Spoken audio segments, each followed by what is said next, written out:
So he blurted out, "Boy, have you heard about the fate of that man in Orus Hill? He was also a master in Hong Kong, that smashing, arrogant, and what was the result? He came to Orus Hill and pretended to be something in front of Mr. Charlie. Mr. Charlie brought thunder, click it, and hacked him to death." After listening to it, Boyu was dumbfounded. The look in Charlie's eyes was also a little more in awe. He had heard about Jingai. However, he didn't know exactly who killed him in the Orus Hill. Unexpectedly, it turned out to be the young man in front of him.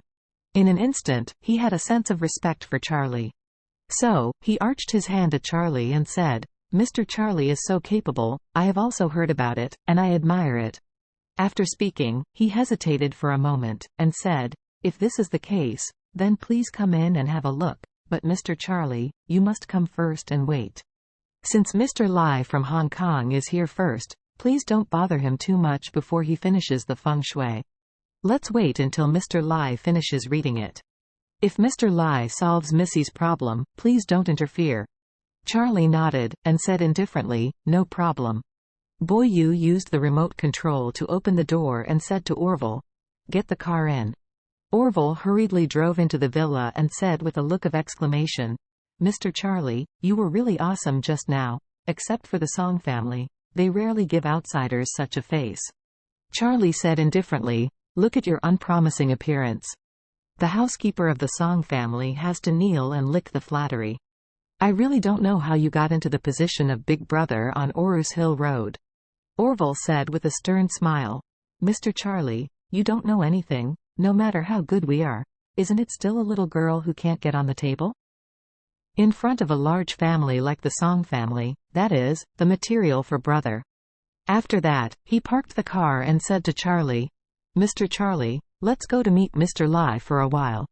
Boyu led the two into the villa, which was decorated extremely luxuriously, almost like the royal family. When they arrived on the second floor, Boyu directly led them to a room where the door was opened and knocked gently. Then he took them straight in. In the room, a lean middle-aged man in a blue shirt was holding a compass and was looking around, muttering words. Warnya stood with her back to the door and heard three people coming in. She turned around and asked, "Boyu, what's up?" Boyu hurriedly said, "Miss, Orville brought Mr. Charlie over, saying that he wanted to help you take a look at feng shui." Warnya turned around and saw Charlie, suddenly surprised. "Charlie, why are you here?" As soon as Charlie saw Warnya, he found that she was a lot more haggard than he had seen a few days ago, and according to the records in the 9 profound heavenly scriptures, her hall was darkened and her fortune was out of luck. It seemed that something really went wrong. Charlie smiled slightly and said, "Mr. Orville said that you are in trouble, so he took me over to see you." At this time, the middle-aged man holding the compass spoke in Hong Kong accent, and said, "Miss Song, ordinary people shouldn't interfere. Otherwise, it will affect the operation of the feng shui array." Warnya knew that Charlie knew something about metaphysics, but feng shui fortune was somewhat different from metaphysics. She felt that Charlie's metaphysics was suitable for fighting strong. But feng shui was a discipline related to a different realm. Metaphysics is not a number of ways, so in no way Charlie can be compared to Mr. Lai. So, she said a little apologetically, "I'm sorry Charlie, Mr. Lai is helping me do this. Please sit downstairs for a while, and I will come over to entertain you later, sorry." Charlie said, "Miss Song, one more person has one more way. I do see that you have some problems. As a friend, I hope to help you solve the trouble, but you can let the Mr. Lai make a formation first. If he can solve it, then everyone is happy. If he can't solve it, I will try." At this moment, the middle-aged man holding the compass gave a cold snort, and said, "I am a Lai Bai's 22nd generation successor. How can I be hard to beat by such a trivial matter? I think you are young, dare to call yourself a feng shui master. I am afraid you are a liar." Charlie smiled slightly, seeing a black and red air lingering in the hall of Mr. Lai, with a bloody smell. He said lightly, "Mr. Lai, since you are a feng shui master, why didn't you look at yourself today? Isn't there a disaster of blood and light?"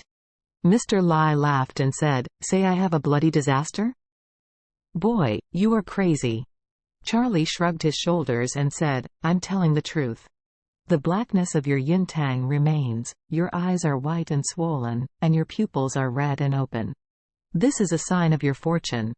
If you don't pay attention to the remedy, I am afraid the disaster of blood and light cannot be stopped.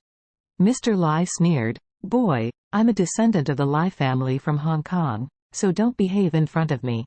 Charlie curled his lips, I'm a big talker? You master from Hong Kong. I don't think you are the only one. To be honest, they are all pretty watery. Mr. Lai immediately cursed, You ba. Talk about our Hong Kong master water? You're a shish. Tea. Charlie smiled and said, Have you heard of someone named Jingai? Do you know his fate? I don't know anything about Jingai. Mr. Lai snorted coldly, looked at the Song family eldest, and said, Miss, wait for me to do it right away, to help you reverse your fortune, and let this unobstructed kid have insights. My Hong Kong Lai family's true feng shui mastery cannot be challenged,